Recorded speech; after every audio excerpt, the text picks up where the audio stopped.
Arcadi Oliveres, un economista que siempre supo que detrás de las cifras había gente. Se nos ha ido, y no porque nos hubiera avisado. De su cáncer, la tristeza se acomoda. Porque es una tristeza, como él diría, esperanzada. No es esa melancolía que te paraliza y que te afloja las tuercas del cuerpo y de las ganas, sino una tristeza cómplice, que sabe que el cuerpo es finito y que por eso tienes que esforzarte por dejar este mundo un poco mejor que como lo encontraste. Y él lo hizo todos los días, desde hace mucho tiempo. Arcadi era anticapitalista porque sabía que a fuerza de revolucionar los medios de producción en el molino satánico del mercado, era verdad que llegábamos a Marte, pero se nos morían luego los niños en la costa, y se llenaban de plomo los ríos y de plástico los mares, y se hacían guerras para que se pudieran vender las armas, y se desahuciaban a las familias para que los bancos tuvieran más dinero, y se permitía a los fondos buitre que arrodillaran a los pueblos. Arcadi era un hombre tranquilo, pero se enfadaba. Se enfadaba con los ladrones del tiempo, con ese enfado del que no te compra que una hora de la vida de un rico tiene más valor que una hora de la vida de un pobre. Le indignaba que todas las semanas hubiera un partido del siglo que te pegase al televisor. Y también odiaba esa ostentación de días de la patria llenos de generales impotentes que necesitan desfiles para demostrar lo larga que es la boca de sus cañones. Bueno, odiar tampoco, porque no era un hombre de odio. Le indignaba, eso sí, esa España que fusila rosas, obreros y poetas, y que ensalza a reyes puteros de un puterío aristocrático, a histriones que gritan en las teles y en las radios, a aristócratas famosos porque son famosos porque no han trabajado nunca, y a tránsfugas del sentido común, a los que le huelen los pies bajo la colonia cara, todavía a franquismo y a dictadura. Arcadi era de una generación de luchadores de toda la vida, que sin embargo se reían de la frase de Bertolt Brecht, esa de los imprescindibles, y se reía cada vez de las muchas que se la dedicaban los discípulos agradecidos. Y se reía porque lo que hacía no lo hacía por las medallas de un verso o las medallas que le pudiera colgar un ministro, sino porque si no eras digno, tu vida era una mierda y eso era un lujo que él no podía permitirse. Imagínate que hay un Dios y cómo luego le explicas tanto desperdicio de la dignidad. Con los comunistas, igual que Bergamín, Arcadi iba hasta la muerte, pero ni un paso más allá, porque de otra parte en la ribera era imposible que Arcadi dejara la memoria en donde ardía. Que de los asuntos de lo divino sabían las Antígonas, los Jesucristos, los poetas y los enamorados como Arcadi. Quería a Cataluña como se quiere a un amor prohibido por la autoridad competente, y le dolía a España porque a fuerza de hacerse daño a sí misma, se lo hacía también a los demás.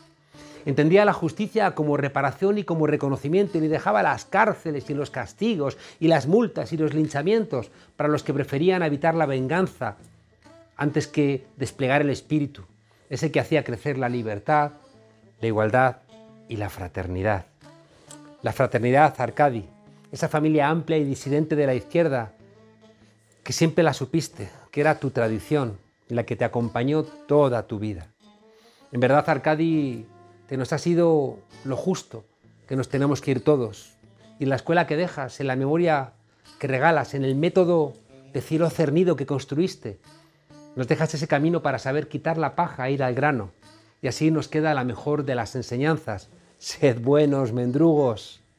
Que los hombres realmente inteligentes son los hombres buenos.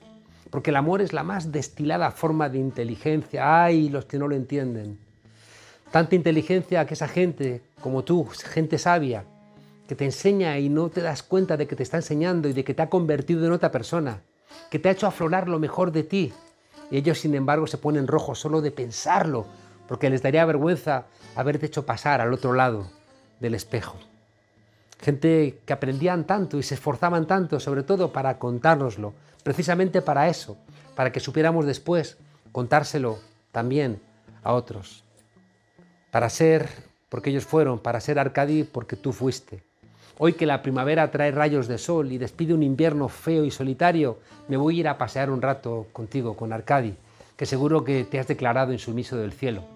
Me ha parecido verte levantando con toda la dulzura el puño en una esquina de un barrio allá entre Nigeria y Castelldefels, un barrio que está luchando como a ti te gustaba. Abrazos, Arcadi, y abrazos desobedientes.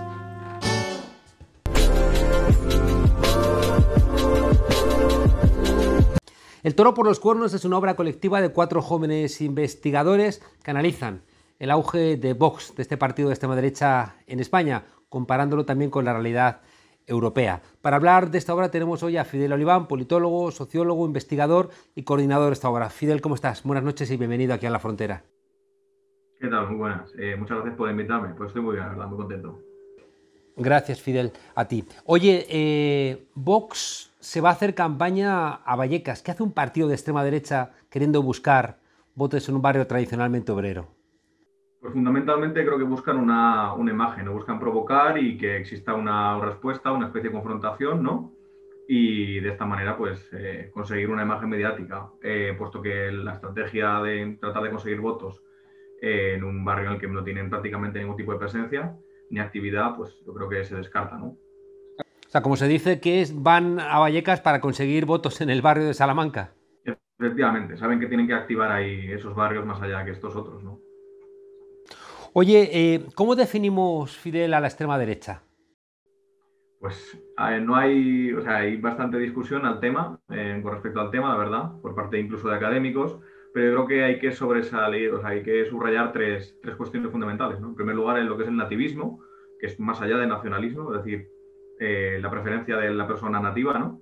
Por otro lado, el autoritarismo, ¿no? Hacia lo interno con respecto al líder, pero también hacia las personas que son diferentes. Y finalmente, el componente populista, ¿no? Yo creo que son estas tres cuestiones y nos dejamos alguna de ellas, igual podemos coincidir en otro tipo de partidos. Mm. ¿Puede un obrero votar a la extrema derecha?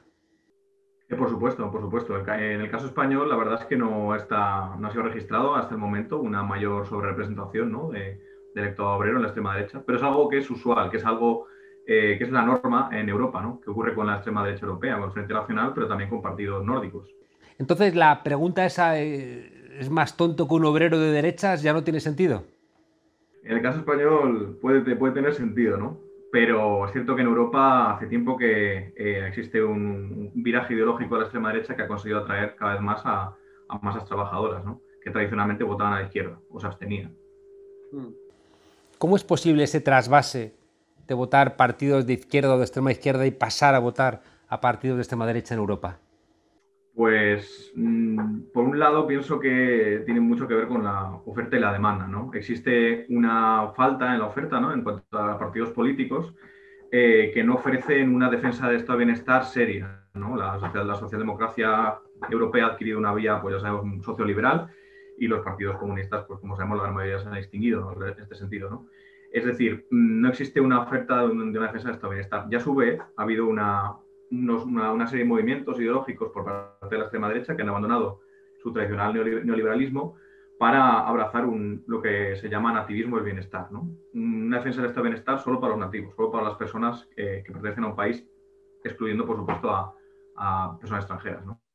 Esto ha podido explicar este cambio de comportamiento electoral de los trabajadores en muchos países europeos. Hmm. Hay una discusión que sigue abierta, ¿no? Que es la que hace referencia a la comparación entre la extrema derecha europea y la extrema derecha española. ¿Qué diferencias habéis identificado en vuestro libro? Pues la principal y la de fondo es precisamente su ideología muy marcadamente neoliberal. Muchos partidos de derecha europeos han nacido también en la derecha económica, pero muy rápidamente viraron hacia posturas como bien he dicho, pues eso, ¿no? Entre comillas, de izquierdas, ¿no? Un proteccionismo, una reindustrialización, este tipo de cuestiones obreristas, ¿no? El caso es que en España no tiene ninguna pinta de que eso vaya a ocurrir así, porque hay muchos lastres dentro de Vox y, por supuesto, porque es directamente una escisión del Partido Popular, ¿no? Con sus vicios y con una derecha en España que nunca ha defendido el estado de bienestar, a diferencia de las derechas democristianas de Italia o de Francia, ¿no? Que lo construyeron en este sentido. También se diferencia en su postura europeísta, ¿no? Que en Europa yo pienso que Vox nunca se ha planteado este tema seriamente, más allá de que Europa da dinero y se puede gestionar, ¿no? Y esas son, yo creo, las cuestiones más fundamentales que hemos podido subrayar. Ah, pero en términos históricos, ¿de dónde bebe la extrema derecha española? Claro, la extrema derecha española tiene, por supuesto, bebe directamente del sucesor del franquismo, que aquí ha sido pues, Alianza Popular, Partido Popular, ¿no? Las tres derechas que a partir del año 77 se formaron, ¿no? La derecha más ultraconservadora que es la de Alianza Popular, la derecha más centralista, más central, ¿no? Que fue la UCD. Y por último lugar, los más extremistas, ¿no? Fuerza Nueva de Blas Piñar, pues esas tres familias ya sabemos que se unificaron, ¿no? O por lo menos el Partido Popular consiguió unificarlas. Precisamente entonces el Vox bebe directamente de esta familia que en un primer momento se unificó y que luego, debido a la crisis de legitimidad y de corrupción del Partido Popular, pues ha vuelto a estallar, ¿no? Pero como líneas de continuidad está clarísimo que el nacionalcatolicismo y la defensa del orden territorial, ¿no? Yo creo que son cosas que priman, ¿no? Priman sobre el resto de componentes, ¿no? Como el populismo, como en las cuestiones anti-establishment, ¿no? Es una cosa que está bastante clara. Prima la defensa de la unidad de la patria, ¿no? Y del orden a pues cuestiones más modernas, ¿no? Como ir en contra del Islam o planteamientos nativistas, ¿no? Por supuesto. Claro, es que a veces da la sensación, como bien planteas, ¿no? Que la extrema derecha europea puede, por ejemplo, estar en contra de la globalización. En cambio, ves a la extrema derecha española y se parecen más a los requetés o se parece más al tradicionalismo incluso del siglo XIX, ¿no?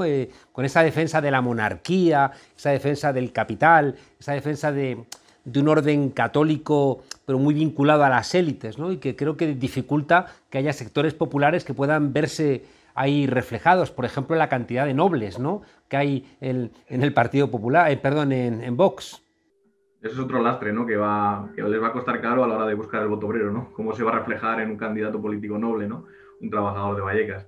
Pero, bien, como bien dices, pues eso, no es un partido populista o contra el establishment, como si pueden ser el Frente Nacional o el partido de Geert Wilders, ¿no? El holandés. Para nada. Es un partido precisamente del establishment, contra los que tratan de subvertir este establishment que en este caso pues lo representa en Cataluña, ¿no? O sea, es otra gran diferencia política de la extrema derecha española europea. Claro, ahí surge otro de los elementos relevantes que tiene que ver con esto. La pregunta es ¿por qué surge ahora, ¿no? Y no antes un partido a la derecha del Partido Popular?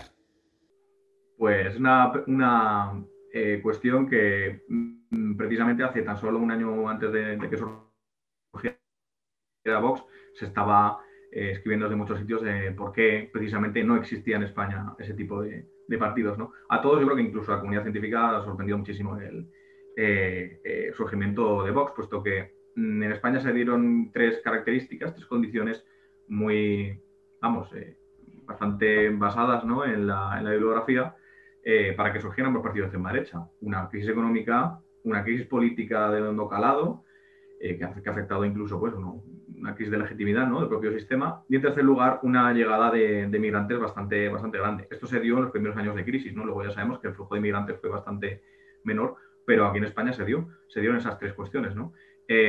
Como razones de por qué no surgió Vox en aquel momento, o un partido de extrema derecha, pues se hablan bastante de la vacuna que representó el 15M, ¿no? Y después cómo capitalizó esto Podemos. Pero yo creo que más fue una casualidad de eventos en este sentido, más allá de esa capitalización. Lo que está claro es que si surge un partido populista o, digamos, que responde a este tipo de apelaciones directas, ¿no? a la población, pues quita ya espacio, quita dificultades a que surjan otros tipos de partidos populistas de extrema derecha en este caso, ¿no? Pero creo que no está preparada la derecha en general como para lanzar a Vox, ¿no? Se tuvo que armar muchísimo más, ¿no? Sobre todo desde sus think tanks y sus grupos de presión, pienso yo. ¿El proceso independentista catalán ayudó en la emergencia de Vox? No solo es que ayude, sino que es la gasolina de Vox desde que se ha creado. No ha conseguido la primicia más allá de... Lo intentó con la crisis de refugiados, lo intentó con muchas otras cuestiones, pero si Vox existe es por culpa, entre comillas, ¿no? Una causa es la activación del conflicto territorial en Cataluña, ¿no? Y es muy fácil vaticinar que si se calma la situación en Cataluña, Vox va a tener bastante menos de lo que hablar, puesto que es precisamente lo que más capitaliza, ¿no?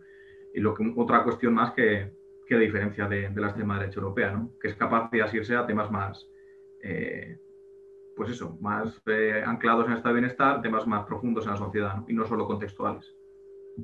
¿Por qué la extrema derecha tiene esta aversión a las mujeres, en concreto a las mujeres feministas? Porque, o sea, no sé, veo una cuestión un poco más evidente, ¿no? De sentido común, como vamos, de sentido común en el sentido gramsciano, ¿no? Porque proponen una visión política, un objetivo de la mujer en la sociedad bastante limitado al respecto, ¿no? Ya no es una cuestión muy tradicional, ¿no? La extrema derecha europea, salvo Vox, que sí que tiene una visión más tradicional, la asimilan a, pues eso, a la patria y al futuro de la patria en este sentido, ¿no? Desde el punto de vista de la reproducción.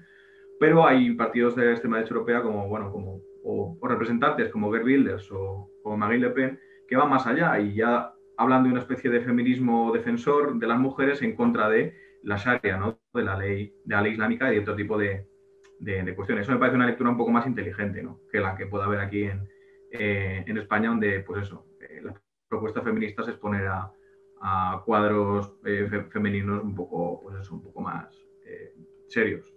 Vos ha planteado deportar a Serín Vallé, ¿no? Una persona que es negra pero española, ¿no? Y de alguna manera parece que tienen esa tentación, le pasó también al Partido Popular, ¿no? Por ejemplo en Badalona con Albiol, de utilizar la xenofobia como un elemento. ¿Tú crees que en España puede cuajar ese sentimiento xenófobo?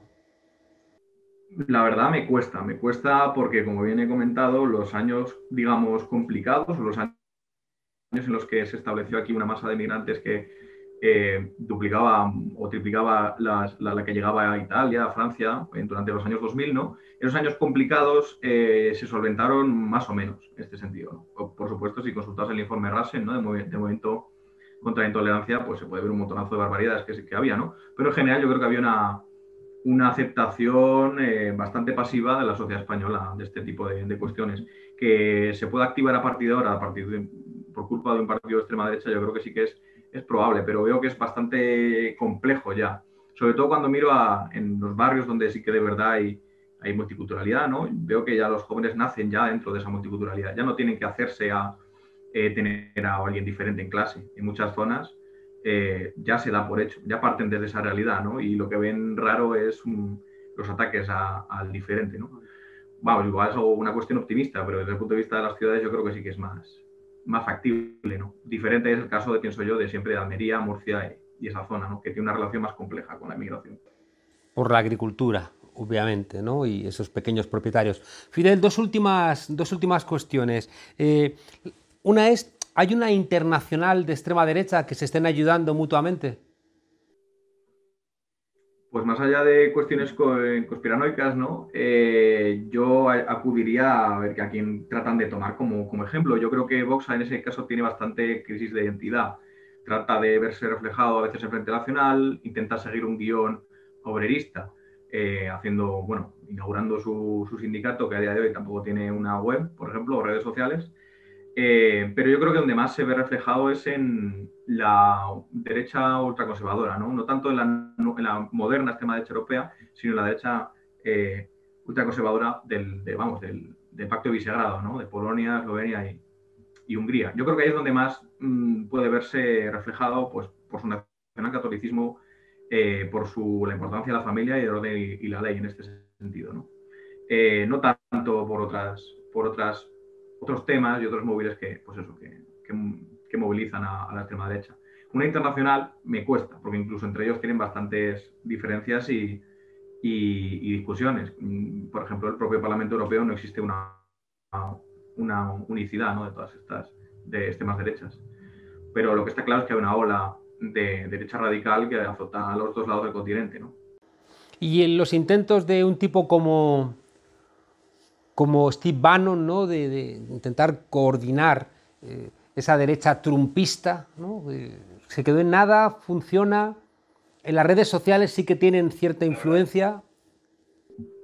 La verdad es que eso lo desconozco y la verdad es que sí que es ese nivel de investigaciones, ¿no? Que sí que es arañar muchísimo dentro de las propias conversaciones, hacer un poquito incluso de espionaje, ¿no? Dentro de los propios partidos políticos es algo que es muy necesario, ¿no? Saber hasta qué punto existe una orquestación. Lo que está claro es que hay una coordinación, ¿no? Dentro de las propias élites de los partidos de extrema derecha y las propias élites económicas y propietarias que los alimentan en este sentido. Pero desde el punto de vista, digamos, de las consecuencias o de cómo se adaptan políticamente a cada país, que es lo que por lo menos a mí me interesa más, ¿no?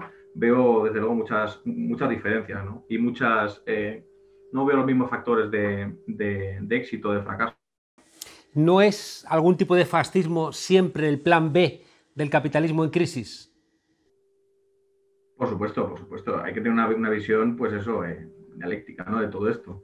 No se puede considerar este tipo de partidos como un partido que va a ser así, porque son cambiantes y por supuesto, están fijados a las condiciones y los contextos, ¿no? Precisamente es un fascismo de baja intensidad porque la situación política, digamos, es de baja intensidad. Si existe un conato, como existió un conato en el 2015 en Ucrania, pues ya sabemos qué ha ocurrido después, ¿no? En qué se convirtió en los partidos de derecha ucranianos y todo lo que vino después. Es decir, creo que es una opción que desde las clases propietarias nunca es algo que se deseche, ¿no? Desde luego. Pero hoy no estamos a ese nivel, pienso yo, de confrontación política.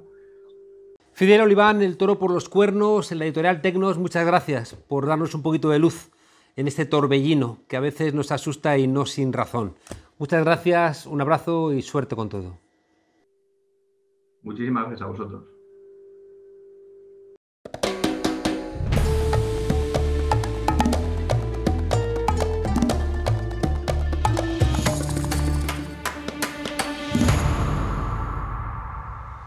¿Qué tal, Juan Carlos? Estamos como siempre informando desde América Latina y el Caribe. Y ahora, procesos electorales en el medio de la pandemia. ¿Puede haber elecciones en el medio de una pandemia donde está restringida la movilidad y donde hay tanto peligro de contagio? Algunos gobiernos dicen que sí, otros gobiernos dicen que no. En este caso concreto, el domingo 11 de abril hay elecciones presidenciales en el Perú con 18 candidaturas y ninguna supera en las encuestas el 20% de los votos, por lo tanto se supone que va a haber una segunda vuelta en un país muy afectado por la pandemia. Y por otra parte, Ecuador, el balotaje, segunda vuelta entre Andrés Arauz, el candidato del correísmo, y Guillermo Lasso, un banquero abiertamente conservador y liberal. Pero gobierna Lenín Moreno en Ecuador y está restringiendo la movilidad, pensando que esto puede debilitar la candidatura de Andrés Arauz, que justamente es quien critica al gobierno por restringir la movilidad. Es tanto lo que construimos, han hecho tanto para querer destruirlo, pero no han logrado romper la voluntad de los ecuatorianos. Juntos, uno a uno, seremos millones para recuperar el futuro. Podemos decir que hubo procesos electorales el año pasado en medio de la pandemia y algunos se desarrollaron más o menos bien, como el caso de Bolivia, donde Luis Arce ganó de manera contundente las elecciones. También hubo municipales en la República Dominicana. ¿Se pueden hacer elecciones durante la pandemia? Sí se puede. El riesgo es grande, por supuesto.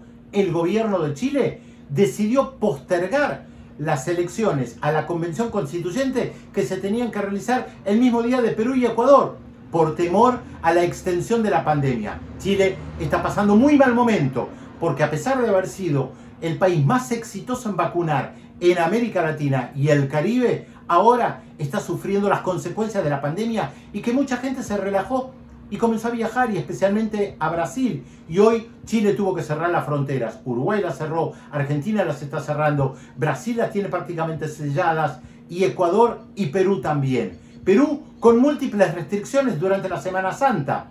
¿Pero se pueden realizar elecciones presidenciales en este contexto?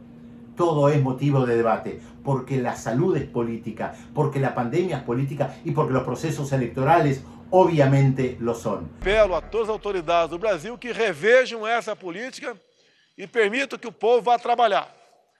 Que os efeitos colaterais do combate à pandemia, que ainda se aplicam no Brasil, não podem ser mais danosos do que o próprio vírus. Tenemos que mirar con mucha atención lo que va a pasar el próximo domingo, porque las elecciones en Ecuador son clave, y las elecciones en Perú, donde probablemente, casi seguro, haya segunda vuelta, también puede marcar el rumbo diferente en una región donde la disputa entre los sectores progresistas y los conservadores están a la orden del día. Para el progresismo latinoamericano, un triunfo de Andrés Arauz sería importantísimo para consolidar o darle un nuevo empujón a la corriente progresista que hoy tiene a la Argentina y a México como sus dos bastiones. Pero claro, un triunfo de un banquero traería una alianza segura con Bolsonaro en Brasil. La esperanza vuelve. Vamos a recuperar el futuro. Pero no nos adelantemos. Lo importante es que el debate de hoy es si se pueden realizar elecciones en pandemia. Por ahora, el domingo 11, en Perú y en Ecuador hay elecciones. Y en Chile se postergaron hasta mayo.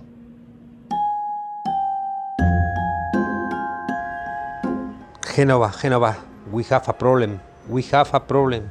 En fin, que tenemos un problema. Díaz Ayuso quiere subirse a la nave de esos pérfidos que lucharon contra la División Azul en Stalingrado, con los que ayudaron a Puigdemont con el referéndum, incluso con los que crucificaron a nuestro Señor Jesucristo. ¡Ay, Señor bendito! Ayuso quiere volar sola, no quiere tutelajes, pero de nadie, ¿eh? Ni de Casado, ni del presidente Sánchez, ni de la Unión Europea. Ayuso es como Blanche Dubois en un tranvía llamado Deseo. Quiere ser la novia en la boda, el niño en el bautizo y el muerto en el entierro, con tal de dejar su sello. Hay que españolizar Europa, que dijo otro una tarde de gloria. Ayuso no quiere realismo, quiere magia, sin tutelas y sin tutías. Porque no hay tutelas, ni hay tutía. El consejero de Sanidad, Enrique Ruiz Escudero, se reunió hasta en tres ocasiones, con intermediarios de la vacuna rusa, al margen del gobierno de España y de la Unión Europea, que les den. ¿Y dónde se produjo esa reunión? ¿En Viena como en El Tercer Hombre? Ya me estoy imaginando al consejero de Sanidad comparando a las víctimas del coronavirus con esos puntitos negros de la noria del Prater. ¡Qué misterio! ¿Sentirías compasión por alguno de esos puntitos negros y dejara de moverse? Que Ayuso recurra a los rusos es como si el general Custer pidiera ayuda a los aztecas en plena batalla de Little Big Horn. De lo que es capaz esta mujer por llamar la atención. No para en nada. Pero seamos razonables. Si esa vacuna aún no ha sido aprobada por la Agencia Europea del Medicamento, ¿cómo vas a administrarla, Ayuso? ¿De tapadillo en algún rastrillo de segunda mano? ¿Ese rastrillo de las pijas? ¡Paco! ¡Ponnos un culito de la casa! Vamos, que con lo que sobra de la jeringuilla van y te lo ponen. Pretender tratar a Madrid como al resto de las comunidades es, a mi juicio, muy injusto. Argumenta la presidenta que la voluntad del gobierno regional es estudiar todos los escenarios. Vamos, que esta es muy de estudiar. ¿Y qué será lo próximo? ¿Contratar a un chamán? ¿Contratar a un druida? ¿Hablará Miguel Ángel Rodríguez con el espíritu de Carmen Polo de Franco? Cuidado, ¿eh? Porque por ahí podrían ir los tiros. Dice la Consejería de Sanidad que su plan era comprar la Sputnik y fabricarla en Galicia. Un acuerdo galaico-soviético. Vamos, que lo de siniestro total va a ser una cosa provinciana al lado de este caminar por el lado peligroso de la vida. Vamos, que solo les ha faltado contratar a una meiga recomendada por Feijóo para santificar las vacunas. Isabel Díaz Ayuso trapicheando a espaldas de su propio gobierno y de la Unión Europea. Vamos, que van a llegar unas vacunas que no están homologadas, pero ¿qué más da? Si en Madrid no mola los atascos y las vacunas no homologadas. El primer ministro eslovaco hizo algo similar y ha tenido que dimitir. Claro, es que Eslovaquia es otra cosa. ¿Cómo son? Ayer estas vacunas mataban solamente porque eran rusas y hoy resulta que ya son la llave para la batalla contra el gobierno de coalición. ¿Va a recomendar a Ayuso, no sé, recuperar el DDT solo porque el gobierno mantiene que es una sustancia venenosa? Seguramente la vacuna rusa debiera haber llegado a Europa hace meses, pero no lo hizo precisamente por gente como Ayuso, porque decían estos anticomunistas que esa vacuna era una estratagema de Putin y de la momia de Lenin para meternos un chip que nos iba a hacer a todos comunistas. Todo esto se solventaba, es verdad, con un poquito de sentido común. ¿Y sabéis cómo? Expropiando las patentes de los ladrones que nos están robando al tiempo que se enriquecen. La Big Pharma, la gran industria farmacéutica. Sentido común o Ayuso, esas son realmente las dos opciones del próximo 4 de mayo. Sentido común o Ayuso. ¡Qué dilema, desobedientes! ¡Qué dilema!